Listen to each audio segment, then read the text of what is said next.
Olá, estamos começando mais um Rio TV Debate e hoje nosso tema é a legalização e uso medicinal de drogas. Para falar sobre o assunto, convidamos o vereador Renato Cinco, Alexandre Meirelles, que tem o filho, Gabriel, que faz uso medicinal da substância da cannabis, o psiquiatra Dr. Robson Pimentel e o advogado criminalista Dr. Eduardo Nóbrega. Bem-vindo a todos, muito obrigado por estarem aqui conosco. E eu gostaria de começar aqui o nosso bate-papo perguntando para o vereador Renato Cinco em que pé estamos hoje em relação às leis para a legalização da maconha, vereador. Olha, eu acho que a gente está vivendo agora, especialmente na cidade do Rio de Janeiro, mas em vários outros locais do país, as consequências de não termos avançado mais nas mudanças da política de drogas em 2006. A atual legislação, que regulamenta, né, a proibição de algumas substâncias no país, ela teve um avanço, que foi o fim da pena de prisão para os usuários de drogas. Mas ela também trouxe retrocessos, e um deles é muito importante, a gente paga o preço hoje, que foi o aumento da pena mínima de prisão para os traficantes. E, junto com isso, uma lei que deixa muita margem para o preconceito nas decisões dos juízes e das autoridades, porque a lei, na hora de diferenciar o traficante do usuário, determina que deve se levar em consideração a quantidade de drogas apreendida, mas não define essas quantidades. E ainda determina também que tem que se levar em consideração o local da apreensão e a história de vida da pessoa, né? Abrindo margens, né, para que pessoas que são presas com pouca quantidade de drogas, mas em comunidades pobres, onde existe a presença, né, do varejo do tráfico, sejam enquadradas indevidamente como traficantes.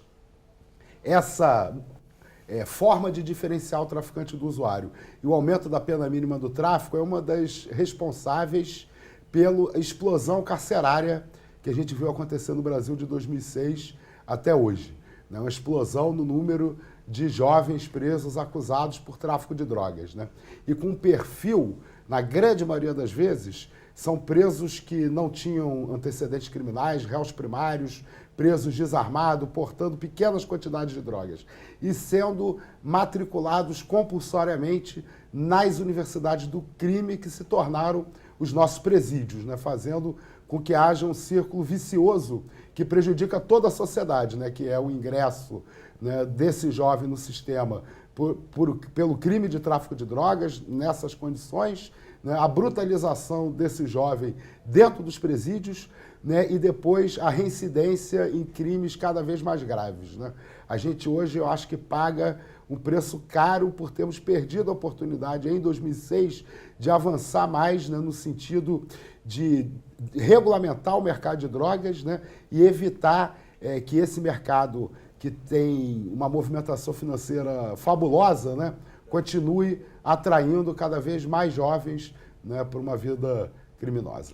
Agora, vereador, aproveitando aí o gancho que o senhor falou, dessa questão de sempre melhorar, né, a questão da lei, já de 2006, e eu gostaria então de perguntar para vocês que nessa coisa da legislação, né, de aprovar as leis, existe essa pressão e a opinião da sociedade. Eu queria perguntar para cada um de vocês hoje, como é que vocês observam essa posição da sociedade e a opinião de cada um de vocês. Eu vou começar pelo Alexandre, ali, depois passando para os demais. Por favor, Alexandre. Eu vejo as questões de preconceito, estigma, em qualquer coisa, é a falta de informação.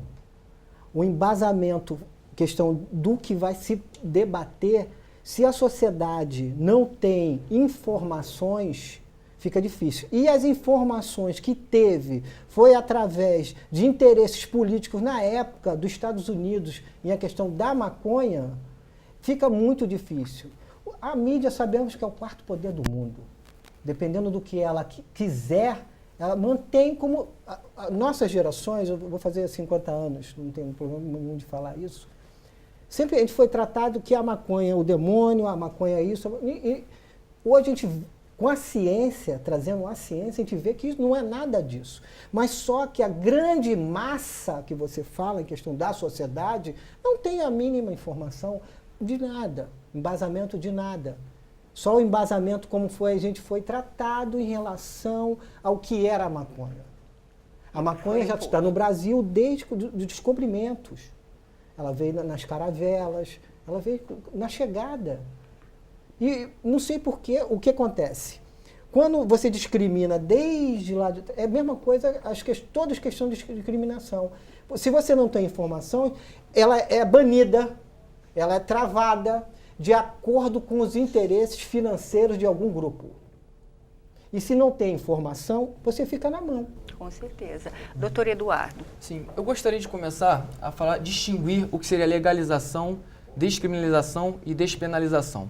A legalização, nenhum ramo do direito poderia opor aquilo ali, como é o caso do álcool e como é o caso do tabaco.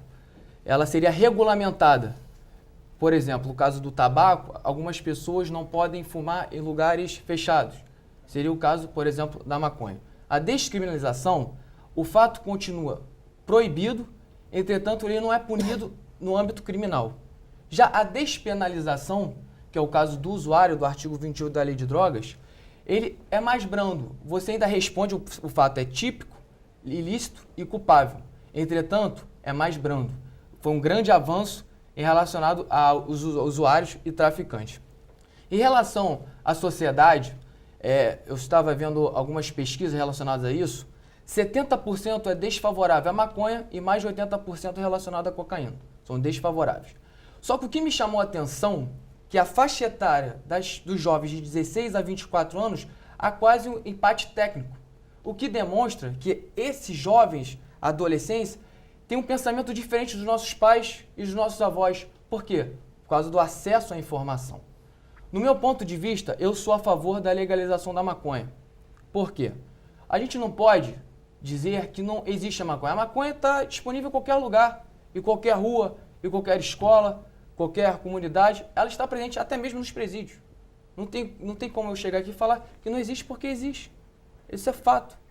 Só que a gente vou colocar os adolescentes, ou homem ou mulher, comprar com o traficante, esse é o grande problema. Por quê? Ele pode induzir aquela pessoa a usar outros tipos de drogas ou até mesmo praticar crimes. Ou pior, se aquela pessoa dever ao traficante, bem provável que o traficante mate ela.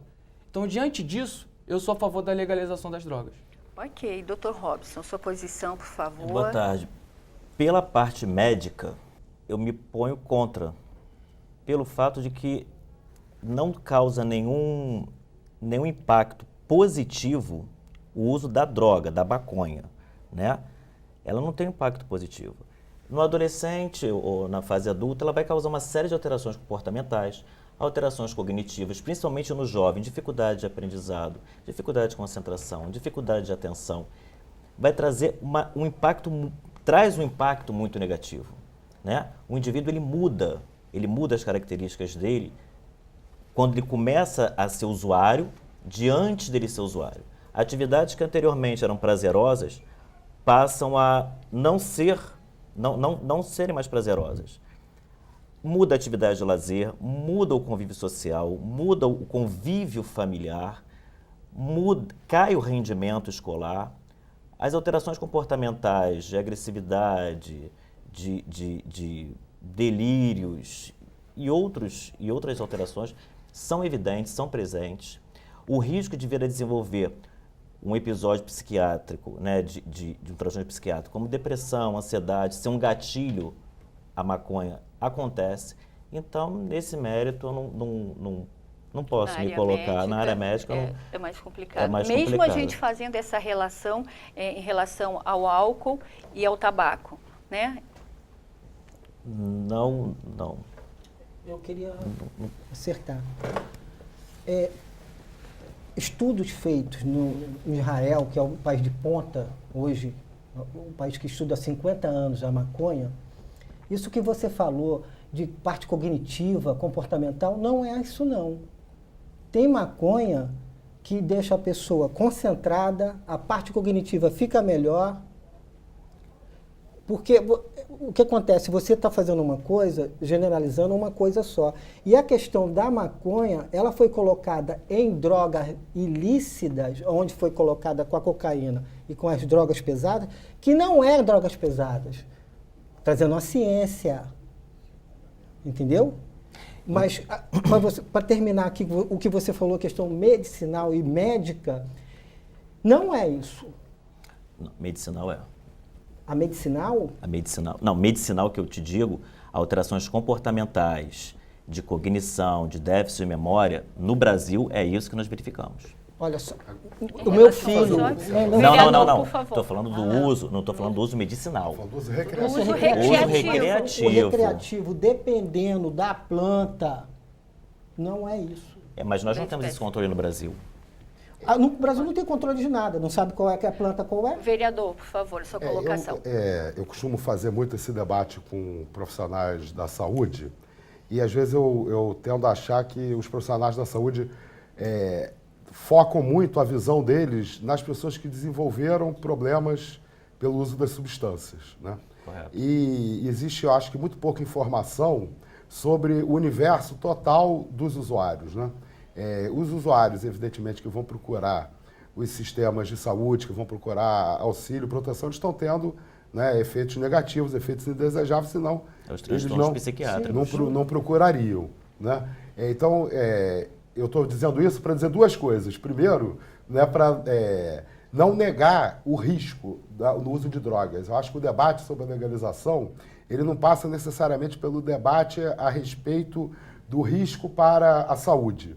Né? Se a gente for proibir tudo que é risco para a saúde, né? A gente vai ter que fechar o McDonald's, fechar a Coca-Cola, Exatamente. proibir o alpinismo, proibir o mergulho em cavernas, a luta de boxe, o MMA, tem uma série de atividades humanas, muitas, né, que provocam danos à saúde, danos à família das pessoas que se envolvem nessas atividades, né? Eu acho que a questão, em primeiro lugar, o debate não deve ser acerca da periculosidade, né?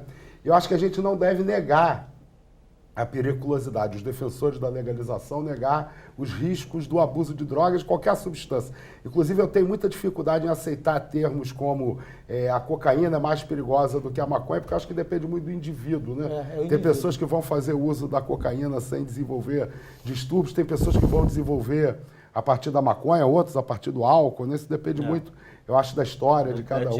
Então, não tem que... né? Que vai dependendo. Eu acho que o debate não é desconsiderar, mas só chamando a atenção também que muitas vezes os profissionais da saúde têm dificuldade de observar o universo dos usuários, né? E ver que muitas pessoas utilizam e não desenvolvem distúrbios, não desenvolvem problemas, né? A gente tem exemplos de organização não governamental na Europa que é tocada por pessoas que são usuários de heroína, né? E conseguiram voltar a ter uma vida social sem abandonar o uso da heroína. Então, acho que o debate ele é bastante complexo. E eu acho que o mais importante sobre a legalização é a gente entender o seguinte: a proibição, ela não funciona, ela não protege a saúde de ninguém, porque ela cria um mercado fora de controle. Se as drogas são perigosas, elas precisam estar sob controle da sociedade. Exatamente. A única maneira de se controlar é através da regulamentação.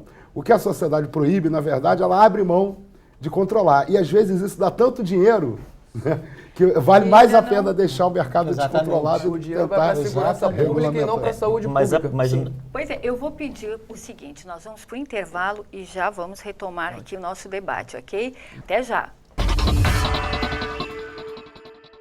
Estamos de volta com o segundo bloco do nosso debate de hoje. O Alexandre queria complementar a fala do Dr. Robson. Isso, Dr. Robson. O que está acontecendo? A ciência já buscou isso. O que acontece?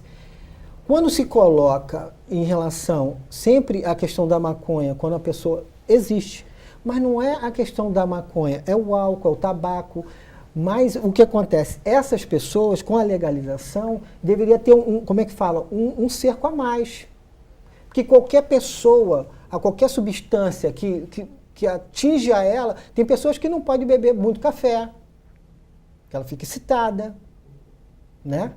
E a maconha, existe vários tipos.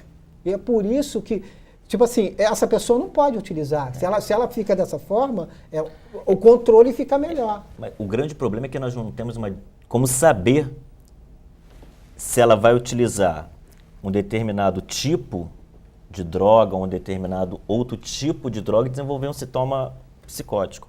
O álcool, por exemplo, você só vai saber se realmente é um alcoolista, se virou um alcoolista crônico, né, um metilista crônico, e perdeu o controle, infelizmente, se você experimentar a primeira vez. Então, se você não tiver uma medida preventiva, educativa, nas escolas desde o início, para saber a diferenciação de tudo isso, numa política pública, se perde completamente. A bebida, como você disse, ainda existe os destilados, os sem serem destilados, um grau de depuração maior. A maconha, a cocaína ou o crack, não existe nada. No momento, no Brasil. No Brasil não tem nada. No Brasil, no caso, o perigo é em relação à estrutura brasileira. Por conta da proibição. Por conta da proibição. E assim mesmo, vocês, para controlar a ingestão na criança, até criança mesmo, adolescente, não tem controle efetivo. Para compra de álcool, não se tem um controle. Só que há um controle maior do que em relação às substâncias proibidas, né? Eu sempre escuto falar dos adolescentes que é mais fácil hoje no Rio de Janeiro ele conseguir maconha e cocaína do que ele conseguir cerveja e cigarro. Eu até queria pegar esse gancho para falar com o doutor Eduardo. A questão hoje, qual é a situação hoje dos dados, o que nós temos aí? O que acontece com a pessoa, né, com o indivíduo, quando ele é abordado na rua com essa pequena quantidade, né, para consumo, né, e ele é feito o quê? Ele é tratado de que forma? Então, como bem informado pelo vereador, a subjetividade ali do delegado. O delegado pode encontrar um rapaz, um adolescente, né, com 1 quilo de maconha e achar que ele é usuário ou pode achar que ele é traficante. Ali é a subjetividade do delegado em fazer o auto de prisão em flagrante, que ele vai ser, quando vai ficar na delegacia, vai ser conduzido para um sistema carcerário, ou ele vai sair dali, vai assinar um termo e vai responder no GCRIM. Então, a subjetividade do delegado que eu digo que é o complicado da situação. Porque ele pode muito bem ali, os policiais militares que levaram o infrator ou o traficante, eu não sei. Eles que terão a informação. Eles que terão a informação. Eles podem fornecer da forma que eles quiserem.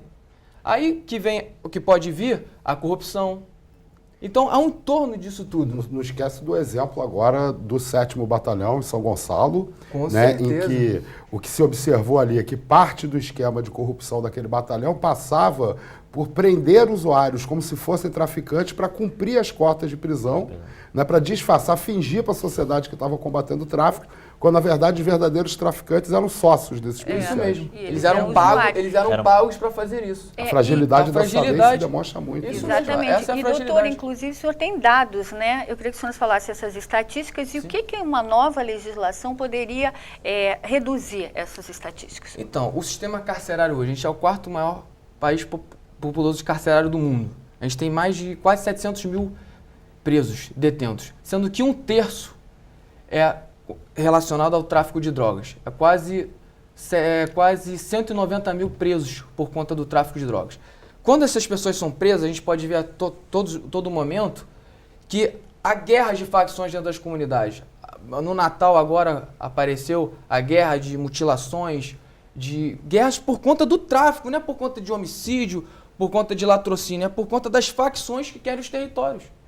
Então, para a gente tentar melhorar isso, como eu já disse no começo, eu sou a favor da legalização, porque a gente vai regulamentar. Como é o caso do tabaco e do álcool, a gente consegue ter ingerência do que está acontecendo. Como o doutor disse, ele não tem nenhum dado específico aqui no Brasil relacionado a isso. Que legalizar, você Sim. vai ter mais pesquisas, Você começa, mais dados, com certeza, estatísticas, você começa a ter mais pesquisas e começa a tratar aquele usuário como um paciente. Porque hoje em dia a política pública do Brasil é a segurança pública relacionada ao tráfico de drogas. Mas não é a saúde pública que tem que cuidar disso. Não é a segurança pública. Com a segurança pública, a gente gera violência.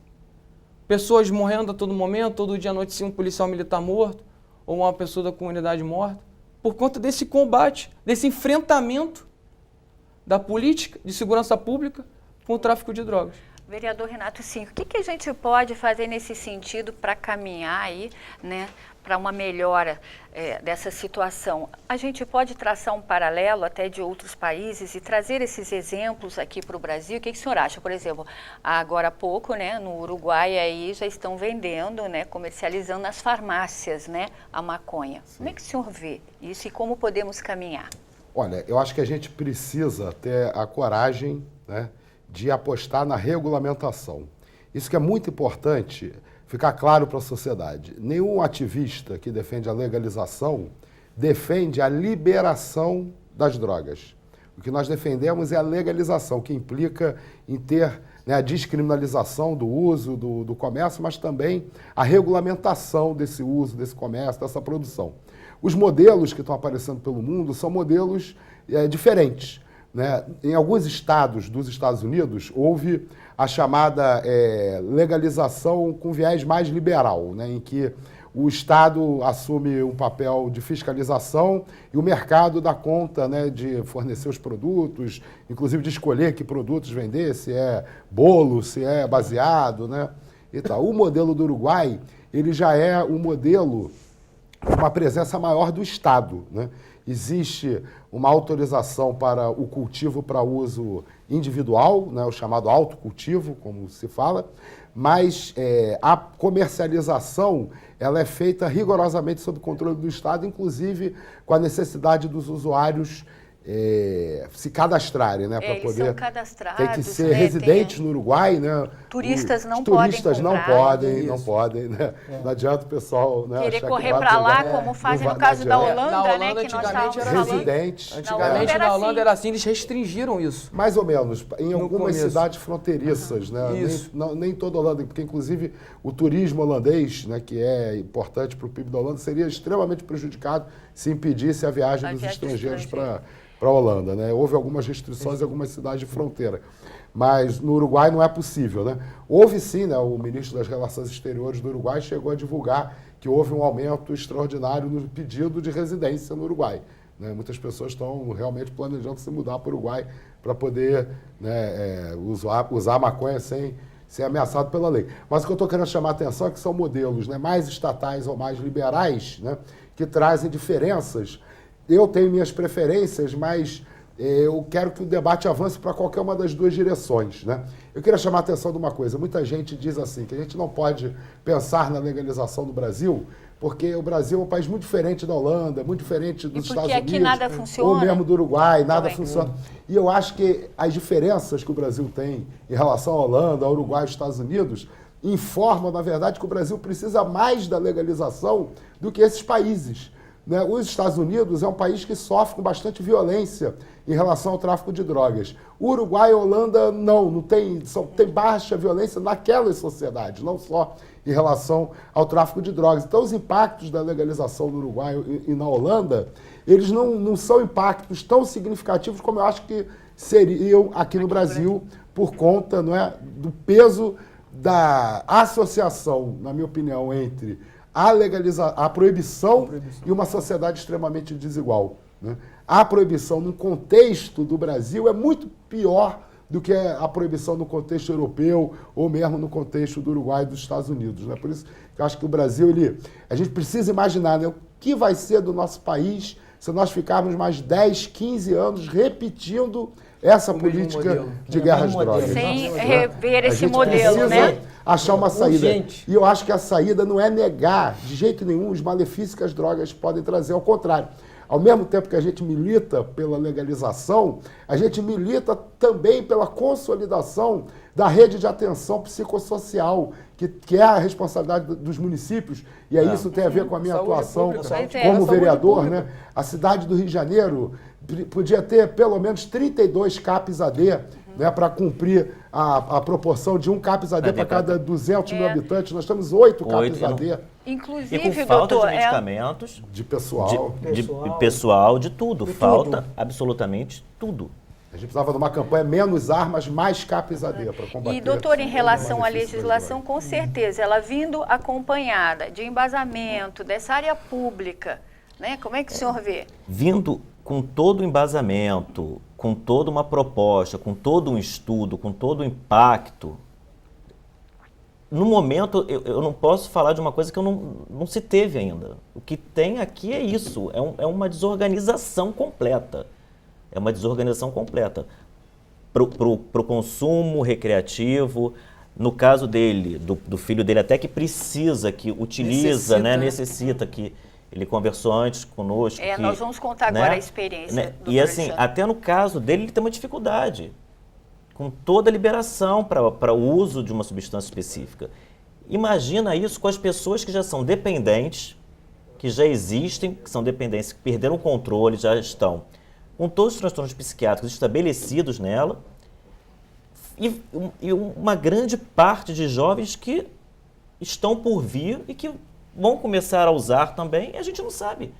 O que a gente tem de amostra é o que está no CAPS, que é solto, é o que está na saúde privada, são os estudos que a gente tem, que o impacto é negativo. O problema é que a proibição não vai deixar da pessoa usar a droga. A proibição não vai deixar daquela pessoa comprar. Ela vai usar da mesma forma. Mas sem ter uma política de saúde, uma política preventiva. Existe o açúcar liberado para a pessoa comprar no mercado. Mas todas as crianças começam na escola, não pode comer tanto açúcar, vai se tornar hiperglicêmico, pode vir a desenvolver uma diabetes. Não coma tanto sal, se previna. Sim, a transparência, essa informação, com certeza. Nós não temos essa mente, não temos nada. Agora eu queria puxar para o Alexandre, desculpa, Alexandre, a sua experiência com seu filho Gabriel. Coloca para a gente, por favor, um pouquinho a história do Gabriel e a sua história. Gabriel, ele não tinha nada até os 7 anos, ele pegou uma encefaleia viral. Nisso ele ficou 2 meses e 15 dias em coma. E até as questões da área neurociência, eu pensava que eu estava bem amparado, tendo os hospitais de ponta do Rio de Janeiro, e eu vi que os médicos não conseguia tirar ele do coma, e não sabia nem o que era. Ele era um dos melhores alunos de um colégio muito forte aqui no Rio de Janeiro, ele estava sendo preparado para a CAP, UFRJ, e acabou tudo, do nada. Quando ele conseguiu sair, que o Dr. Eduardo Favieré é o médico dele, do Hospital do Cérebro, é especialista em epilepsia, ele não andava, ele não falava, ele perdeu a memória, ele perdeu o sentido do perigo.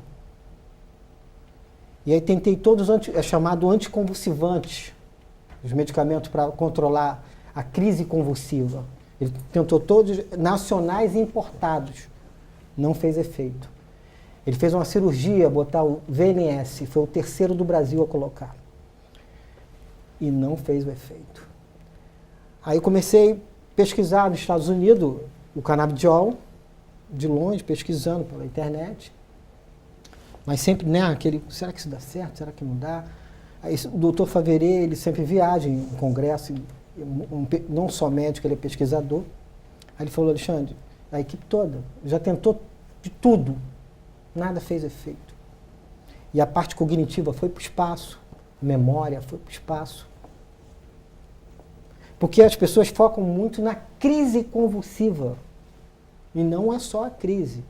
O ser humano é o comportamental, é o cognitivo, é a memória. Aí ele trouxe um vidrinho de lá dos Estados Unidos, Alexandre, tenta uma gotinha lá e vamos ver. Aí tentei. Uma semana depois, meu filho estava muito melhor. E hoje, para a gente fazer esse parâmetro, com quantos anos o Gabriel está e a evolução dele? Hoje ele está com 14 anos, mas eu ganhei o HC para plantar e cultivar. Isso, na Justiça. Na Justiça. Foi Isso o segundo há 1 ano aqui e do meio. Brasil, O problema é que eu tive que pesquisar muito essa planta. Eu tive que entrar na UFRJ para aprender a fazer o óleo. Eu fui na Fiocruz. Lá existe um grupo de pesquisa e você faz parte até hoje. Exatamente. Alexandre, eu vou pedir licença, a gente vai para um intervalo, mas já voltamos agora contando a sua história, a sua experiência. Já voltamos, não saia daí. Estamos de volta com o nosso terceiro e último bloco do Rio TV Debate, hoje falando sobre legalização e uso medicinal de drogas. E, Alexandre, dando continuidade aqui à tua fala, continua nos contando a tua experiência. Hoje o Gabriel está com 14 anos, Isso. Ele faz uso do medicamento há 1 ano e meio. Isso. E o que acontece? Eu comecei a pesquisar demais e frequentar congressos e palestras dos melhores médicos, não só do Brasil, como do mundo. sobre a epilepsia.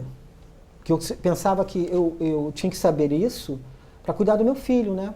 Aí existe um preconceito em cima das pessoas que têm epilepsia, desde a Idade Média, e depois, quando eu comecei o tratamento com o canabidiol, outro preconceito em cima do tratamento, que é uma planta medicinal. Então, uma pergunta até que eu lhe faço agora. Pelo fato de ser um tratamento com a planta, a questão do preconceito não diminui quando você Não. fala? Não, na sua experiência? Não. Uma curiosidade, não. Porque o fato é, a maconha, ela traz muito o negativo, né? Porque as pessoas só falam a parte negativa dela. A parte positiva ninguém fala. E hoje tem a ciência, traz a ciência para falar sobre a parte que realmente essa planta funciona. E eu vi no meu filho funcionar. A parte cognitiva, a parte comportamental, meu filho pulou do segundo andar, sem saber que era segundo andar. Ele bateu no fio, bateu no carro, não se quebrou, graças a Deus, proteção do céu. E a parte cognitiva acertou ele. Eu parei no Pinel, dormi 2 dias e 2 noites lá. O vergalhão quase entrou dentro do olho dele, sem ele ver. Eu dormi 2 dias e 2 noites dentro do Pinel. Eu não sou psiquiatra, eu não estudei para isso. Mas eu te garanto que ali, muita gente ali, a parte da questão de medicinal, funciona. Eu sei que tem casos complicadíssimos, complexos. Mas eu sei que ali, se a parte medicinal da maconha entrar ali, funciona. O Alexandre, hoje você planta, faz a plantação em casa e tem esse apoio da UFRJ, como é que funciona? Porque não é fácil, né? Acho que a gente tem que esclarecer também que as pessoas acham, vamos plantar em casa, é muito fácil, simples, né? É uma amostragem, né? A dificuldade que ele está demonstrando, que ele demonstrou, né? É muito difícil. Única, assim. Imagina uma pessoa que não tem o menor conhecimento, que tem o mesmo problema e não tem, mora num local do interior do estado, fica uma amostragem muito perdida, fica tudo muito, não tem, só tem um efeito realmente do que se tem, né? O que se tem de amostragem é realmente o impacto negativo dele, a gente está sabendo do impacto positivo, Que é a experiência. mas assim, é um nesse universo. Você está me entendendo? Entendo, mas tem que abrir o leque. Mas assim, precisaria pesquisar, precisaria ter todo um apoio maior do governo para tudo. Claro. Alexandre, uma dúvida. Um vidro, você conversou conosco antes, Sim. que chegou agora, o valor era 2.000. Não, quando começou era 5 mil. 5 mil, e agora chegou agora no Brasil 2.800. 2.800, um valor. E hoje você faz a plantação. Que dura um mês, 2.800 por Não, mês. depende do paciente, Do da prazo. dose que ele Certo. toma. No meu filho dura 15 15 dias. 15. Você chegou a 1.600. importar, né? Na época você Muito chegou a bem. importar. Cheguei a E hoje você faz a plantação Sim. e tem toda a técnica. Mas o que acontece? Na chegada que as pessoas pensam que é igual o boldo, né? Botou lá, tira, bate no liquidificador. Não é assim. O que acontece? Tem que ser, a planta é uma variação de 400 tipos diferentes de maconha. E cada maconha serve para cada coisa. E as questões dos canabinoides que você falou, o que acontece? Eu consegui agora, não só os pesquisadores, que é uma planta específica para as questões da crise convulsiva. E o que acontece? Para você cultivar, que a pessoa pensa que é fácil, tem bactéria, tem várias coisas que podem acontecer nesse momento. Inclusive até a na temperatura, florir. né? Exato, tudo. Tudo pode E seu influenciar. gasto com isso, de tempo, é tudo. É tudo. É total, exclusividade total. ao seu filho. Hoje sua eu vida vivo parou. com, hoje meu filho, Sua vida parou, a né? minha e da minha esposa parou, Aí. praticamente. E o que acontece? O Estado, momento algum... te ajudou. Não, momento algum o Estado me apoiou. Em nada. Nada. Ele não abriu um leque em momento algum. E eu ganhando na justiça pela Defensoria Pública do Rio de Janeiro. Em momento algum ele se posicionou. Eu tive que aprender, entender, pesquisar e atuar. Isso não é bem assim, de fazer o óleo.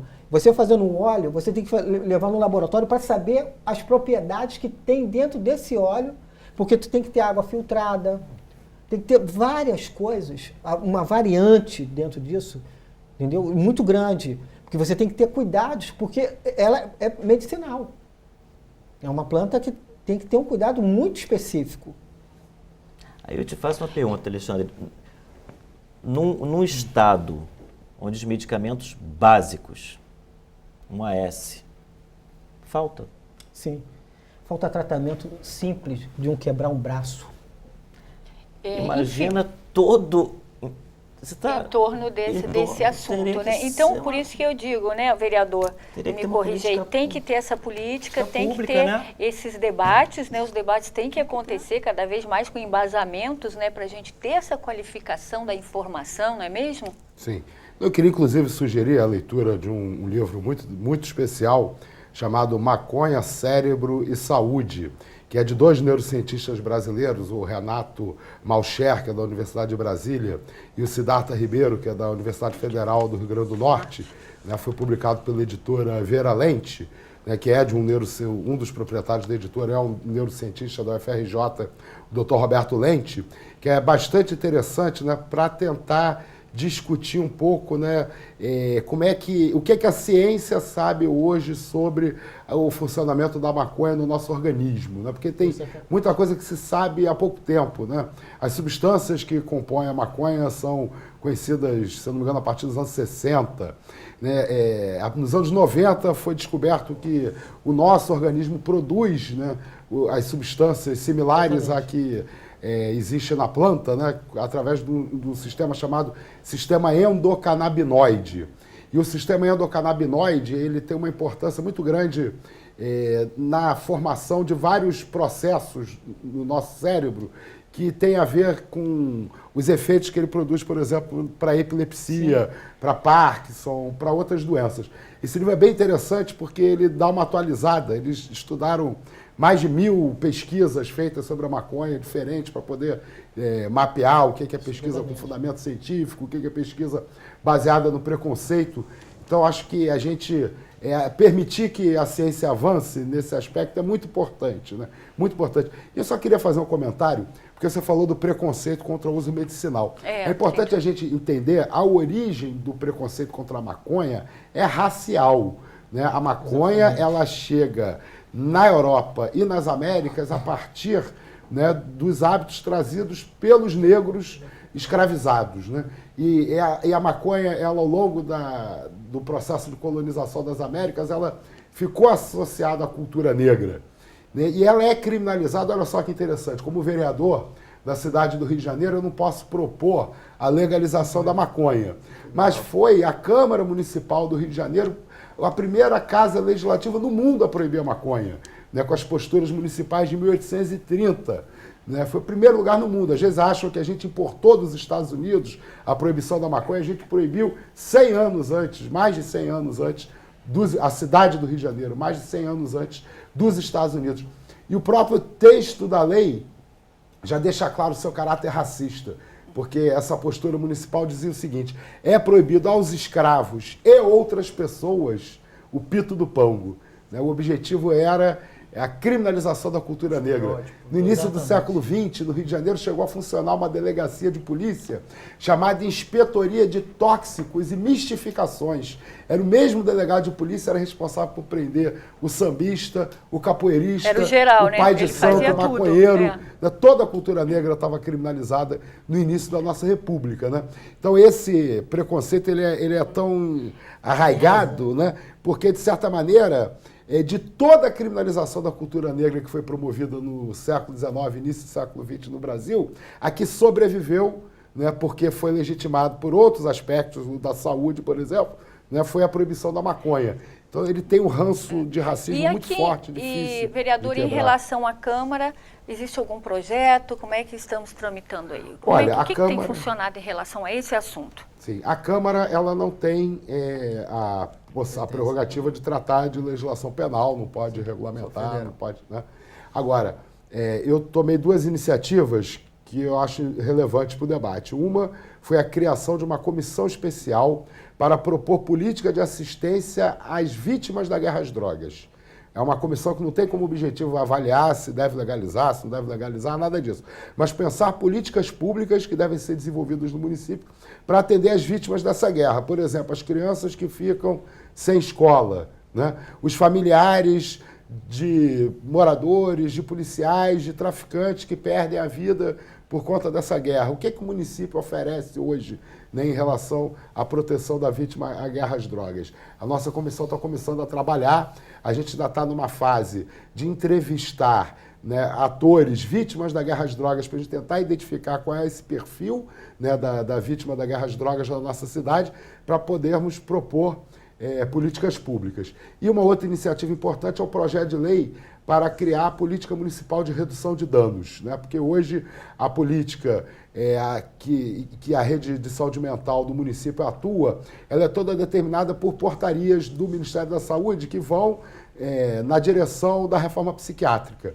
Né? E nós temos medo, né, de como isso não é legislado, são portarias do Ministério, que em algum momento a gente possa ter a volta para o modelo manicomial, modelo de internações, etc. Então eu fiz um projeto de lei para que a política de redução de danos passe a ser, né, lei no município do Rio de Janeiro para determinar a intervenção dos agentes públicos na questão do abuso de drogas. Bom, infelizmente o nosso debate está chegando ao fim. Eu vou pedir a vocês, né, as considerações finais aqui, né, tudo um pouco que a gente falou, com certeza foram muitos esclarecimentos e muitos outros, né, terão que vir, né? Por favor, Dr. Robson. O meu posicionamento, enquanto, né, nós não é o que eu falei desde o início, né? A amostragem que se tem é o impacto negativo que a droga causou nas pessoas, né? Causou nas pessoas. Com relação ao impacto dele, no caso, de toda a dificuldade, que está uma amostra no universo muito grande. Então tem que ter política pública, tem que ter todo um trabalho preventivo, tudo para que se possa almejar alguma melhora nesse ponto. Enquanto não se estabelece nada, o que se tem realmente, o que eu vejo como psiquiatra, são os transtornos mentais que a droga causa, pelo uso abusivo, pelo uso, né? Então, eu não posso ser favorável a isso, a uma liberação, no momento em que não se tem nada organizado, é tudo muito solto, é tudo que se tem é impacto negativo, que ela desencadeia alterações na memória de um jovem, alterações comportamentais, é isso que se tem. E é isso que a psiquiatria vai intervir realmente, né? Pela abstinência do ser humano. Então, nesse caso da parte recreativa, me posiciono dessa forma, né, contra. Ok, muito obrigada, doutor. Doutor Eduardo? Então, eu sou a favor do enfraquecimento do tráfico de drogas e não enfrentamento que acontece hoje em dia. Como já dito, eu sou a favor da legalização, acredito veementemente que isso poderá melhorar, sim, a violência, o sistema carcerário, tudo, global. Tratar os usuários com saúde pública e não como saúde pública e não como segurança pública. Diante de todos os fatos, até mesmo do filho do Alexandre, também sou favorável, claro, ao tratamento medicinal, não com o filho dele, como outras pessoas também precisam desse tratamento, pois necessitam sobreviver. Cada dia é uma luta para ele, como deve ser para outras pessoas que a gente não tem nem conhecimento. Então, diante de todos os fatos aqui debatidos, eu sou a favor da legalização e agradeço o convite, pois é um tema de suma importância para toda a sociedade. Obrigada. Obrigado. Alexandre, por favor. Quero colocar em relação uma reflexão mais humanitária. Em relação à epilepsia, é uma doença neurológica, no mundo, ela só perde para o AVC.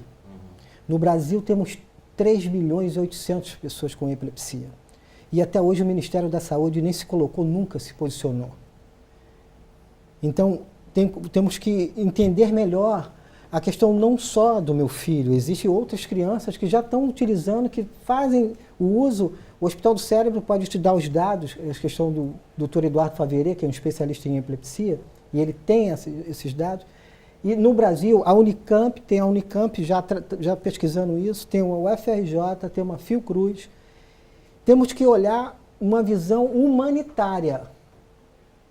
Eu sou a favor da legalização com todos os amparatos científicos que vem trazendo já isso no mundo. A gente está atrasado realmente em tudo, não é questão só da maconha.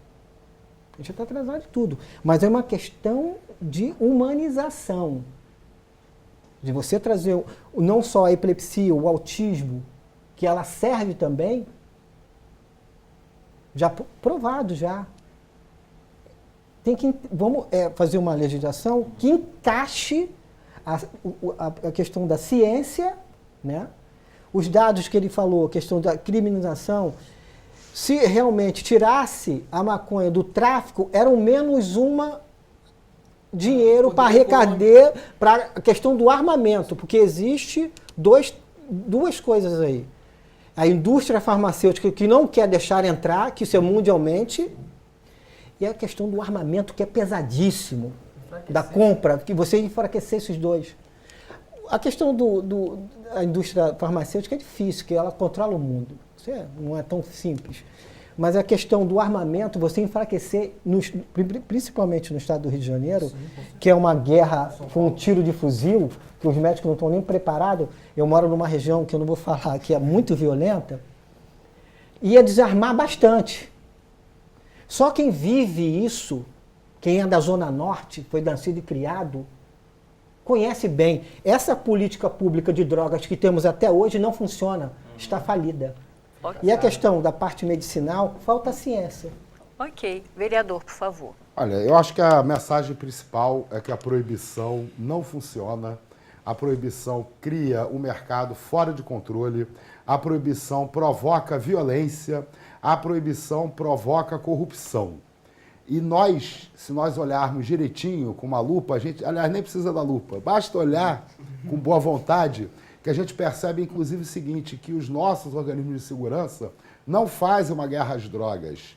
Eles fazem uma guerra aos pobres, disfarçado de guerra às drogas. Porque não existe guerra ao grande traficante, não existe guerra ao mercado financeiro que faz a lavagem do dinheiro do narcotráfico. Essa fábula de dinheiro não é movimentada em fundo falso de mala, é dentro do mercado financeiro. Os bancos estão absolutamente envolvidos com o tráfico de drogas no Brasil e no mundo, e ninguém prende na Vieira Soto, né? É só nas favelas que há prisões por tráfico de drogas. Então, na verdade, há todo um interesse também político, né, em se manter os setores mais pobres da nossa sociedade numa luta permanente para a sobrevivência que impede a ação política dos que têm mais interesse na transformação da realidade brasileira. O primeiro documento que eu publiquei defendendo a legalização das drogas era um manifesto chamado Basta de Guerra às Drogas. E a gente tinha um subtítulo que era A Guerra às Drogas, a nova cara da velha ditadura. A gente mostrando como que a segurança pública no Brasil ela usa a guerra às drogas de pretexto para fazer um processo violento de criminalização da pobreza. A gente precisa, na verdade, de menos armas e mais CAPS-AD. A gente precisa investir, né, na rede de atenção psicossocial, nas políticas de saúde mental, para a gente poder enfrentar os problemas dos que desenvolvem abuso com drogas. Chegamos ao final do nosso programa. Muito obrigada mais uma vez pela participação de todos, tantos esclarecimentos e informações importantes. Obrigada.